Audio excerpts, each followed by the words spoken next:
Joe Martínez quien te habla para compartir contigo el libro más vendido del mundo llamado la Biblia y uno de sus libros que estamos estudiando, el libro de Hechos. Y hablando siempre de los hechos, me gusta saber lo que puede opinar cualquier persona con respecto a las Sagradas Escrituras, ¿no?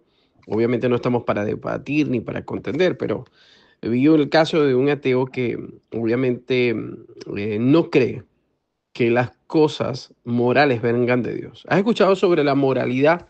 La moralidad, donde es lo bueno, lo que nace, la regla del corazón, por así decirlo. Se le preguntó a un ateo que no creía en Dios y se le dijo en Maryland fue apuñalado un joven aproximadamente de veintitantos años, fue apuñalado 100 veces a este joven. Luego lo decapitaron, le cortaron los brazos y le cortaron la pierna. Se le preguntó al ateo, ¿estuvo mal eso? Y él dijo rotundamente, claro. Y le dijeron, pero tú no puedes decir si estuvo mal o no. ¿Y por qué no?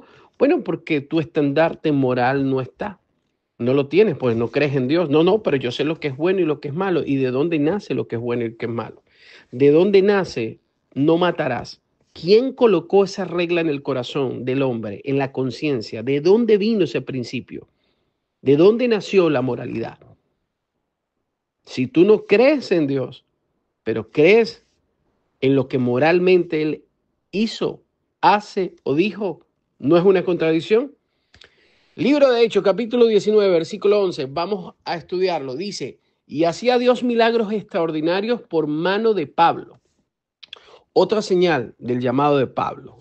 Esto que tenían los apóstoles especiales. Yo sé que hoy en día hay gente que sí, yo hacía milagros, Dios mío soy, lloré por una persona y sanó.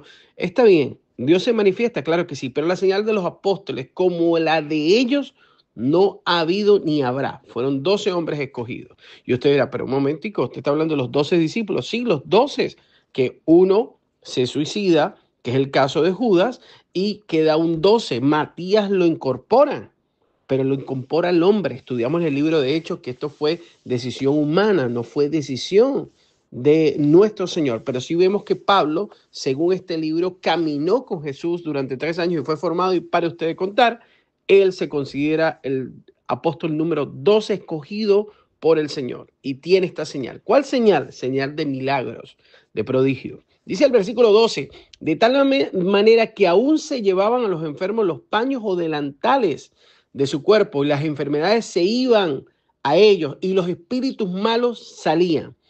¿Qué eran esos pañuelos, esos trapos? Yo recuerdo, y yo no estoy diciendo que esté mal, escúcheme, por favor, no estoy criticando el pueblo evangélico, pero yo recuerdo cuando yo no estaba en los caminos del Señor, estaba pasando por un dolor, mamá trajo un pañuelo de alguien que oraba, que estaban orando por mí o estaban orando. Y este pañuelo las personas suelen dárselo a otras personas como diciendo, bueno, mi oración está aquí y estoy seguro que con esto va a estar bien. O como por ejemplo colocar la Biblia debajo de la almohada abierta en el Salmo 23. Estas son cosas que algunas personas han traído de la Biblia y esto lo han desfasado porque es que no es algo que esté en la Biblia.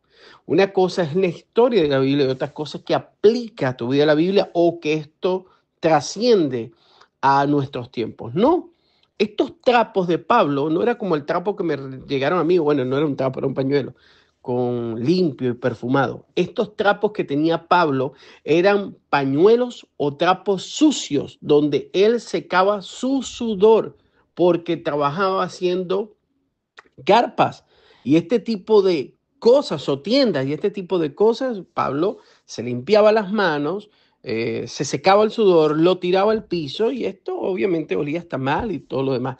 Esto la gente se lo llevaba y lo colocaba en los cuerpos de las personas y eran sanados. Usted yo le mando un trapo sucio y yo no creo que usted lo reciba con agrado. Pero lo que quiero decir que estos hombres tienen una señal, una, un respaldo de Dios sin igual a estos tiempos de hoy en día. Dice el versículo 13 al 15, pero algunos de los judíos exorcistas ambulantes intentaron invocar el nombre del Señor Jesús sobre los que tenían espíritus malos, diciendo, os conjuro por Jesús, el que predica Pablo. Habían 7 hijos de un tal Exeba, judío, jefe de los sacerdotes, que hacían esto. Pero respondiendo el espíritu malo, dijo, a Jesús conozco y sé quién es Pablo, Pero vosotros, ¿quién sois? Fíjense que este era un hijo de un sacerdote, no era cualquiera. Era una persona que también, porque ahora todo el mundo, no, yo creo, yo creo, yo creo. Y está bien creer, y estoy seguro que Dios es bueno con los que creen, pero tu vida va acorde. ¿Tienes relación con Dios? ¿Obedeces al llamado de Jesús de ser discípulo? ¿O eres de los que te gusta saber mucho de la Biblia para contender y para decir qué está malo y qué está bien y qué debería de hacer la gente? Pero tú ni a tu vecino le predicas de Jesús, pero quieres ser usado, quieres saber sobre los demonios, quieres saber cómo echar fuera a los demonios, y no hay relación con el Espíritu Santo, no hay obediencia a la palabra de Dios. Hechos capítulo 19, versículo 17 al 19, mira lo que dice. Y esto fue notorio a todos los que habitaban en Éfeso, así judíos como griegos, y tuvieron temor todos ellos, y era magnificado el nombre del Señor Jesús. Y muchos de los que habían creído venían confesando y dando cuenta de sus hechos. Asimismo, muchos de los que habían practicado la magia trajeron los libros y los quemaron delante de todos. Y hecha la cuenta de su precio, hallaron que era 50,000 piezas de plata. Eso hoy en día aproximadamente viene siendo como $20,000 o quizás más. Imagínate una fogata de ese tamaño, con más o menos es la representación en dinero de $20,000 hoy en día. Dice el versículo 20 al 22, así crecía y prevalecía poderosamente la palabra del Señor. Pasadas estas cosas, Pablo se propuso en espíritu ir a Jerusalén, después recorrer Macedonia y Acaya, diciendo, después que haya estado allí, me será necesario ver también a Roma. Y enviando a Macedonia a dos de los que lo ayudaban, Timoteo y Erasto, él se quedó por algún tiempo en Asia. Se fue a Roma, pero no de la manera que él había pensado. Dice el versículo 23, hubo por aquel tiempo un disturbio no pequeño acerca del camino. A los creyentes se les llamó por primera vez cristianos en Antioquía, pero antes, ¿cómo se les llamaba? Se les llamaba así, el camino o acerca del camino. ¿Te recuerdas de ese pasaje de Juan 14:6? Yo soy el camino, la verdad y la vida. De ahí tomaron la referencia del nombre que tenían los cristianos antes de ser llamados cristianos. Versículo 24 dice, porque un platero llamado Demetrio, que hacía de plata templencillos de Diana, daba no poca ganancia a los artífices. El templo de Diana era un gran templo pagano y a su alrededor tenía como un centro comercial.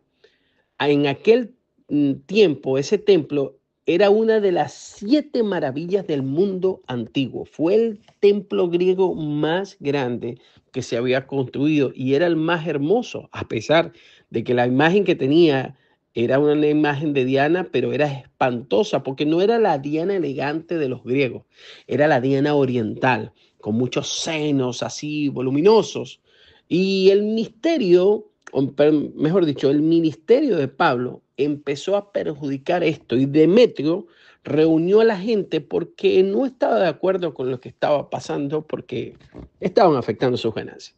Dice el versículo 25 al 27, a los cuales reunido con los obreros del mismo oficio, dijo, varones, sabéis que de este oficio tenemos nuestra riqueza, pero veis y oí que este Pablo no solamente en Éfeso, sino en casi toda Asia, ha apartado a mucha gente con persuasión, diciendo que no son dioses lo que se hacen con las manos. Y no solamente el peligro de que nuestro negocio venga a desacreditarse, sino que también el templo de la gran diosa Diana se ha estimado en nada y comienza a ser destruida la majestad de aquella a quien venera toda Asia y el mundo entero. Mira cómo se hablan de los hombres que empiezan a ser usados o mujeres por Dios. Es algo de persuasión, lavado el cerebro. ¿Has escuchado eso? El pastor, la pastora te está lavando el cerebro. Ese hermanito, esa hermana te está lavando el cerebro. Eso no es nada nuevo. Mucha gente venía a ese templo y estos hombres se estaban haciendo ricos, ya que la adoración de Diana se estaba haciendo pero muy, muy fuerte. Dice el versículo 28 al 31. Cuando oyeron estas cosas, se llenaron de ira y gritaron diciendo, grande es Diana de los Efesios. Y la ciudad se llenó de confusión. y a una se lanzaron al teatro, arrebatando a Gallo y a Aristarco, a macedonios, compañeros de Pablo, y queriendo Pablo salir del pueblo, los discípulos no le dejaron. También algunas de las autoridades de Asia, que eran sus amigos, le enviaron recado, rogándole que no se presentase en el teatro. Le dijeron, Pablo, esto es peligroso, no te involucres, y que esto no te va a hacer ningún bien. Dice el versículo 32 al 36. Uno pues gritaban una cosa y otros otra, porque la concurrencia estaba confusa y los más no sabían por qué se habían reunido. Y sacaron de entre la multitud a Alejandro, empujándole los judíos. Entonces Alejandro, pedido silencio con la mano, quería hablar, era en su defensa ante el pueblo.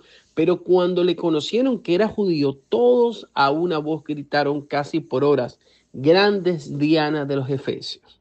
Entonces el escribano, cuando habían apaciguado la multitud, dijo, varones efesios, ¿y quién es el hombre que no sabe que la ciudad de los efesios es guardiana del templo de la gran diosa Diana y de la imagen venida de Júpiter? Puesto que esto no puede contradecirse, es necesario que os apaciguéis y que nada hagáis precipitadamente. ¿No es interesante que esto se ha quedado en ruinas hoy en día? Todo este tipo de cosas hoy en día se ha quedado en ruinas, o mejor dicho, aquella cosa que acabamos de describir. Dice el versículo 37 al 38, porque habéis traído a estos hombres sin ser sacrilejos ni blasfemadores de vuestra diosa, que si Demetrio y los artífices que están con él tienen pleito contra alguno, audiencias se conceden y procónsules hay, acúsense los unos a otros. Está diciendo que si quieren tener un problema con estos hombres, el tribunal está abierto, pero no se tienen que preocupar por la adoración a Diana. Dice el versículo 39 al 41, y si demandáis alguna cosa, en legítima asamblea se puede decidir, porque peligro hay de que seamos acusados de sedición por esto de hoy, no habiendo ninguna causa por lo cual podamos dar razón de este concurso. Y habiendo dicho esto, despidió la asamblea. Vamos a pasar al capítulo 20, donde ahora Pablo continúa con su tercer viaje. Y vamos a leer desde el versículo 1 hasta el 4. Dice lo siguiente: después que cesó el alboroto, llamó Pablo a los discípulos y habiéndoles exhortado y abrazándose, despidió y salió para ir a Macedonia. Y después de recorrer aquellas regiones y de exhortarle con abundancia de palabras, llegó a Grecia. Después de haber estado allí 3 meses y siéndole puestas acechanzas por los judíos para cuando se embarcasen para Siria, tomó la decisión de volver por Macedonia. Y le acompañaron hasta Asia, Sópater de Berea, Aristarco y Segundo de Tesalónica, Gallo de Derbe y Timoteo, y de Asia, Tíquico y Trofino. Todos los creyentes convertidos a Cristo bajo el ministerio de Pablo. Esto es importante saberlo y entenderlo, que el ministerio de Pablo había crecido de tal manera que ya los discípulos que estaban con él estaban siendo formados y estaban llegando muy lejos y obviamente apoyando a este hombre. Dice el capítulo 20, de versículo 5, entonces habiendo adelantado nos esperaron en Troas. El doctor Lucas todavía estaba con Pablo mientras los otros prosiguieron hasta Troas. Pablo pasó por Grecia y Macedonia y visitó todas las iglesias. Visitó Corintios, Tesalónica, Berea y Filipos y todas las iglesias que estaban en Europa. Y para terminar, el versículo 6 al 7 del capítulo 20 dice, y nosotros, pasados los días de los panes sin levadura, navegamos de Filipos y en 5 días nos reunimos con ellos en Troas, donde nos quedamos 7 días. El primer día de la semana, reunidos los discípulos para partir el pan, Pablo le enseñaba habiendo de salir el día siguiente y alargó el discurso hasta la medianoche. El primer día de la semana se reunía. Si alguna vez te has preguntado por qué nos congregamos o por qué la iglesia se reúne el primer día de la semana, día domingo, porque los discípulos de Jesús, por la resurrección de Jesús y porque la iglesia primitiva y porque Pablo y todos aquellos que fueron dirigidos por nuestro Señor se reunían el primer día de la semana y ese primer día era el día domingo.